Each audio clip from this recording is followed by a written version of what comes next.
asala ki ba posa na ya ko wumela libana mboka lelo aye pona ko créer ba actualité tata pambola ye mutu abengane na mboka azate mutu apekisa pe mboka azate des fois osali posa na yo o wumeli oliembana matame fimbi okomi pembe les blancs allez na lobani pona des fois ya liboso délivrer nos famille na yo après yo kota na ma famille na biso yo evi kindoke na ma famille na biso ba comédien biso ba artiste toi ba toi nzala toi ba ta bestoma toi kende tournage toi lia ba gratana toi lia biscuit na nguba toi mela milikité c'est normal toi kufa toi kende kuna nini échanger na ba fille na biso nini échanger que nota la famille à Modero que nota la famille à Pomba que nota la famille à Pagaloui ba famille pauvre ouais biso ba famille sangatina c'est normal toi bela toi kufa.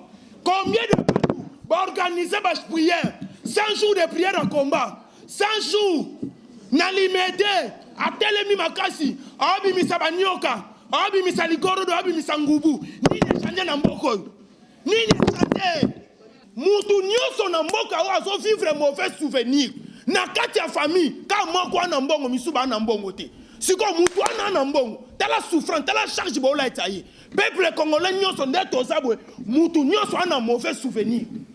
Vous qui nous captez de partout dans le monde à travers cette très belle émission Face à la presse. Face à la presse, c'est une émission conçue par l'association de presse en ligne du Congo, APELCO en sigle. Et aujourd'hui, dans le cadre de l'actualité, nous avons reçu pour vous un acteur comédien bourré de talent, un ancien du groupe Les Bons Samaritains qui est dirigé par le pasteur Jean-Paul Mayata de la Foi.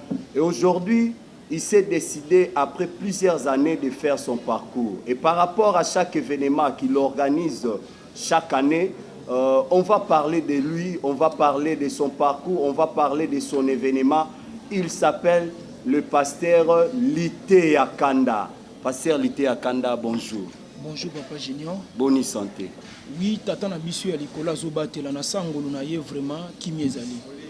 En fait, pasteur, c'est l'émission Face à la presse. Tous a besoin au sala exposer, ou expliquer batou événement organisé chaque année, comme la 40e édition, et là où tu avais reçu la vision, il y a au l'événement chaque année. Et puis, il y a une spécialité à l'année au Yozanin, parce que tout le monde libanda, on a comme l'impression que sponsor moko aïe, pembe na opona ko soutenir yo. Yali boso, merci pour la question papa. Na pesi ba mbote na ba nyonso bozolanda biso na tango yo. Tata na ngai ya likolo apambola bino, merci pour la confiance au bozo pesanga à tout moment pour na musala, topé grâce au Nzambe tata asalinga ngolu pour na poussa na katangu nyonso liboso na bino. C'est-à-dire Nzamba salinga ngolu moko apesinga vision sur Lité Akanda tant qu'artiste, comédien, artiste, humoriste. Tout ça qui première édition na niveau ya Apocalypse 22 malgré ba difficulté zala ki makasi mais kolona biso asala ki ngolu première édition na Apocalypse 22 et le cas qui très kitoko.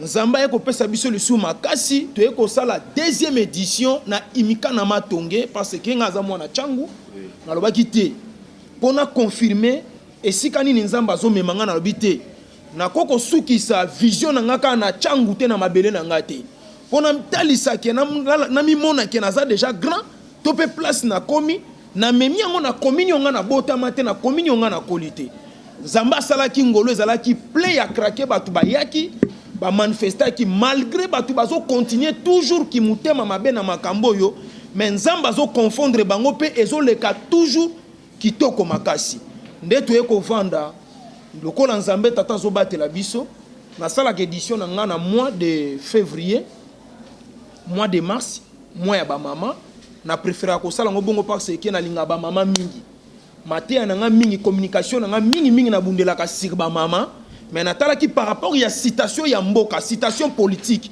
ezala ki simba benda opposition politique na ningi na tia mwa kimia boye na kati ya makambo politique bazoyo kate na lobité lokola ki teti na politique ezo continuer na ekomema yango na 8e mois le 11 awa sikoyo mo bangen édition troisième édition Lité ya Kanda peut to dénommer yango lokola sous-thème nango journée culturelle. Nazo parler sur plus culture na biso to wuti wapi to komi wapi pe tozo kende wapi. C'est-à-dire ngai nzamba salinga ngolu pa salinga grâce na signé nyonso liwa na signé ngo parce que ça nzela na biso sengeli to kufa.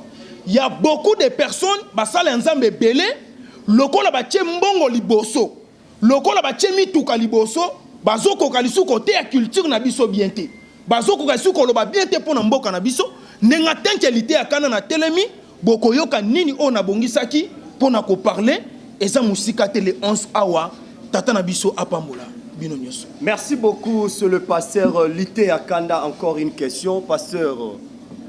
Aux amouana, pasteur de la foi, moko ya balessé les bons samaritains. Oebi bien vision, il y a ba édition bosalaka à cause de la foi. Au banda yango tozala zala na yo. Je ne sais pas si vous avez un message mot fort par rapport à pasteur de la foi. Au banda qui na théâtre, église yo salama, église comme na niveau o ekomi wana. Yo attend que moko ya mwana ba misuba benga ko afa produit. Mwana o azwa bomengo na bima kenda o sala vie na ye. Et que dis-tu par rapport à la vision ya papa no ndenge ozomona ye? Merci beaucoup.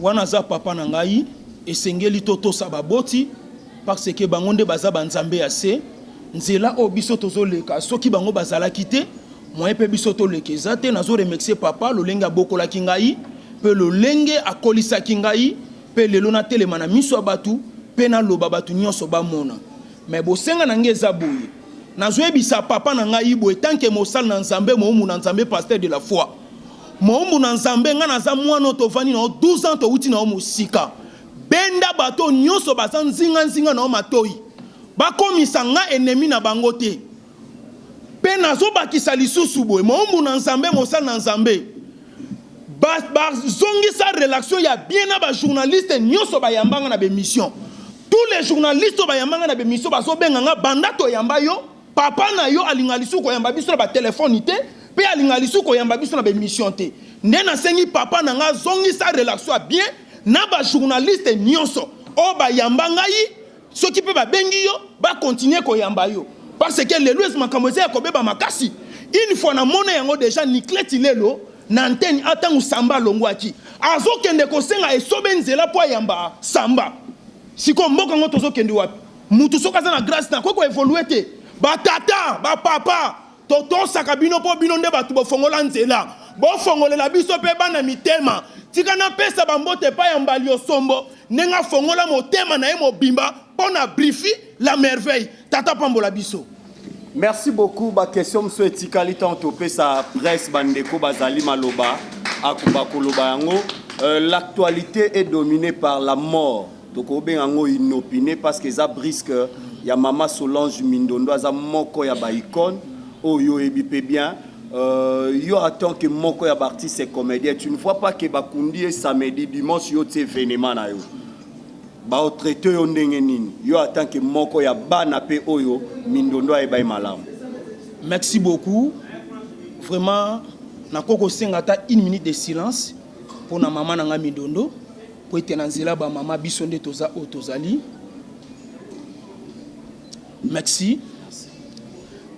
Événement oyo na tieki yango déjà avant pe na bane ko nonsango pendant 3 mois avant maman kufa ngai déjà si na annonçaki déjà événement pe nazo bakisa boye eloko ezo boma pona nini bango ba mona nga mwana ba mona nga tina te ba mona nga eloko te papa jino na loba makambo depuis kana ba télévision mutu nyonso oyo aza artiste musicien aza artiste comédien soki kombo na ye ebanana M alukanga na bonde la pona ye tala ndenge bazosila mundanga ndanga kombo ebani nani na M mundu eri kombo ebani nani na M oto uti ko kunda kombo ebani nani na M yango nazoloba modero lukanga yi masumu lukanga yi mpakalowi lukanga yi mbali osomba bo lukanga na bonde la pona bino mayata lukanga yi merci papa muyombe goshi lukanga yi mutu nyoso komone banana M lukanga yi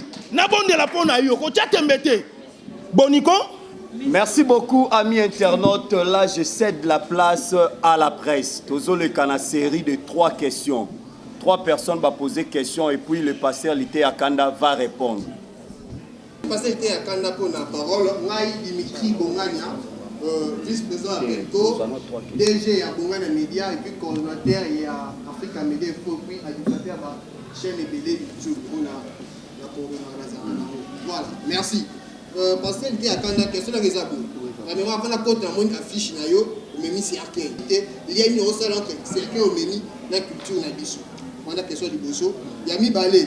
Na habité merci yo ça la révélation au pasteur de la foi na papa no azwaki papa ya bato bazo kufa.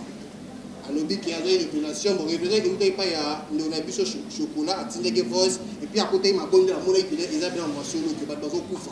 Et puis ndeleza na moulay. Ba comédien. Ba comédien bazo kufa. Ndeleza na moulay otengi ba kufa bato ba yosko latino ça papa makambo moi est-ce que possibilité zate mukolo obeng sabato le quoi partir de la foi a bengsi ba prier par rapport à sujet wana. Yo latino ça na makambo. Merci beaucoup, c'était là Dimitri. Merci beaucoup, la chance c'est c'est l'équipe de la firme maman pour les chaîne les CNM Vision TV, na chance Monde TV. Merci à Pasteur Lité Akanda. Merci. On a que cause à la prépa na yo. On me kana kota de sabiso tine ya bolongwe na yo et pas ya Pasteur de la foi. Ya mi balé. Tant que ça ba manifestation na yo, est-ce que au benga ka Pasteur de la foi attaque non papa na yo. Donc on a les acquis.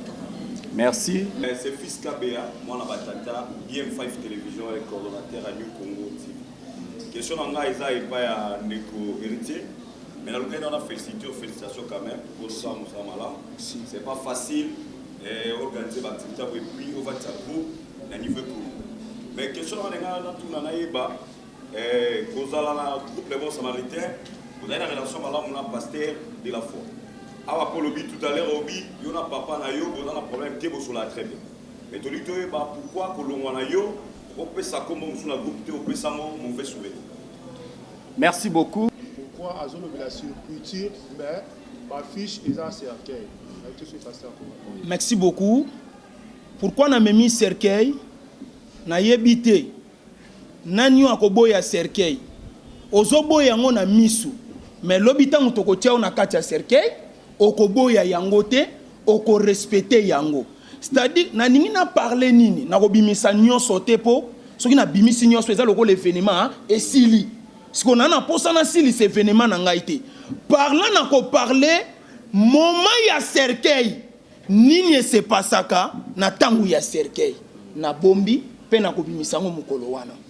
C'est-à-dire cercueil ya nango lisumu te. Cercueil eza libaya ba pakoli couleur. Et le cosquezo salama ben mboke zanini. Le quoi bateya batu esprit de mort. Le quoi bateya batu condamnation. Le quoi bateya batu blocage. Muto abanga cercueil. Et abuzoba makasi. Cercueil yana problème ité. Bo yebelo ni na lobela na kati asina makambo cercueil le 11 août muto azangate. Bo yoka ni na obimisa. Merci. Deuxième question, eza batuni pasteur Lité Akanda. Souvenir nini azana ngota mazaki na les bons samaritains. On a troisième question. Bon, lecture nini pasteur Lité Akanda osala ninga azaki na les bons samaritains et puis na ndenge alungwe pourquoi Kombo a changé mauvais souvenir. C'est un peu ça. Merci beaucoup. Mutu akoloba ke na mboka azangi mauvais souvenir azate. Ba Congolais boza wapi? Ba Congolais boza wapi? Peuple congolais boza wapi? Mboka nanga boza wapi? Pourquoi non pesa thème? Boko comprendre été. Bino bolingi ni mosa nzama pesa ka thème je reçois. On reçoit nini? On reçoit nini? Hein? Moment que misale zato on reçoit nini? Moment que ba compagnie zato on reçoit nini? Mutu nyonso na mboka wa zo vivre mauvais souvenir. Na kati ya famille ka moko na mbongo misuba na mbongo te. Siko mutu na mbongo tala souffrance tala charge bola etaye peuple congolais nyonso ndeto zabwe mutu nyonso na mauvais souvenir yango moni groupe na ngai na tali ba pasio banana botama na mona pasi na mituna na mupa na mboko to na nani ne na pesi likam na mauvais souvenir e kolongwa kata mboke ko bonga tata pambola bino. Troisième question est pour la pasteur Lité Akanda na groupe et puis kolungwana ye nini o azo expérimenter lelo avantage nini ya kozala kuna pe ya bolunga. avantage nanga lelo ya kolongwa po naza ko se sentir libre makambo nazala nango posa na te ezalaki bloqué ezalaki ya kobombama parce que vision nanga na vision ya papa nanga etikala ya kobala na te etikala ya kokoka na te nde yango siko na longwe naza ko se sentir makambo ezokende bien et puis moi je suis libre nazoloba comme il faut na mosala nzamba perete na mosala nzamba ngoto bobote na mosala nzamba yongololo to babanga liwa obanga liwa po nini peuple okena osila yo obanga liwa po na nini so lobi vérité obanga tata pambola biso. Merci beaucoup. Nous poursuivons toujours avec le pasteur Lité Akanda. Je crois que tu es au côté de la série les 3 questions. La dame.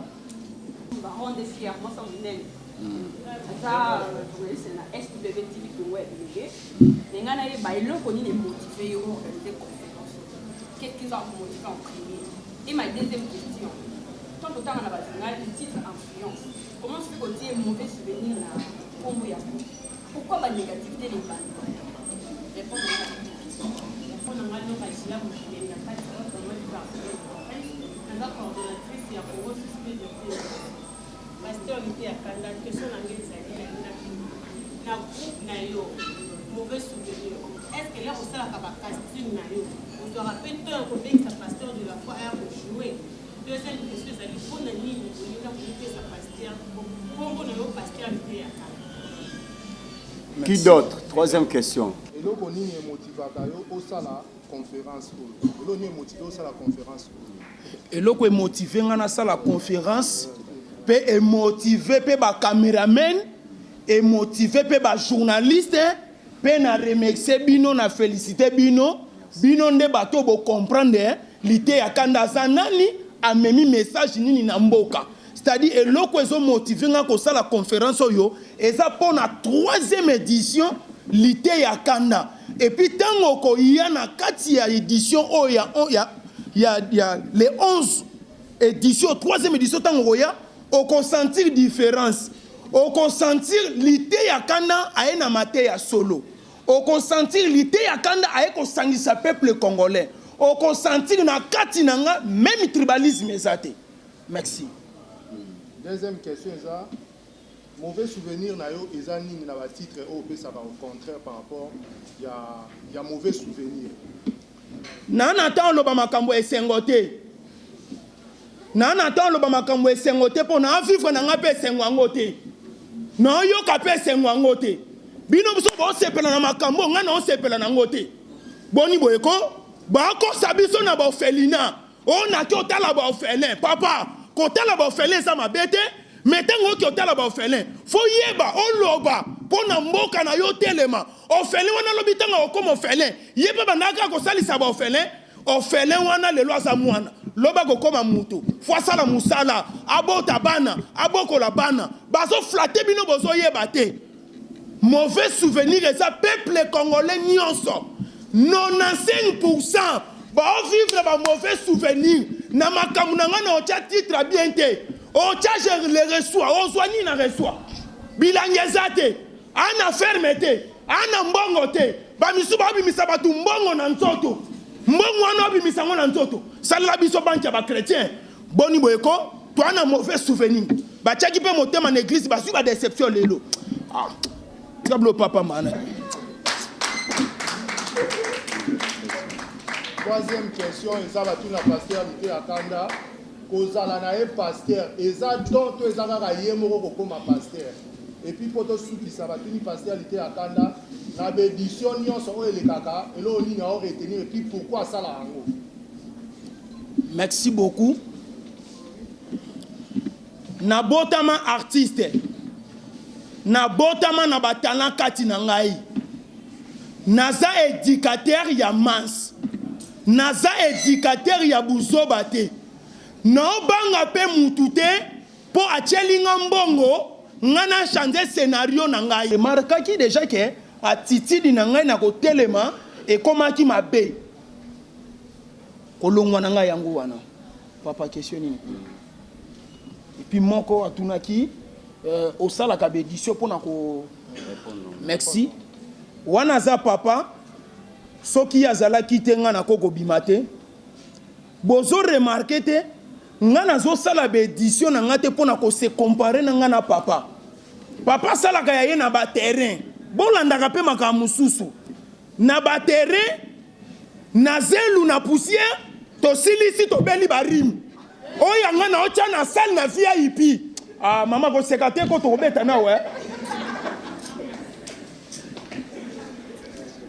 mosala ngama memi biso place oyo to bela to trouvango normal nga nga na sala ka na ba salle na tour à piscine par rapport à l'organisation tant to osilisa muto abela te muto alela rimité poussière te zonga na nzoto yaki soin ozongi soin non c'est comparé na papa na nga na ndeni papa mutabana makama ba édition to yekuta yeko banango ane bandeli édition peuple congolais faut se sentir libre sala o esa posa na yo tata pambola biso pourquoi kolongwa na héritier mbamo na pastoralité ya Kanda eza question mo munde kwa tunaki oui eza mabete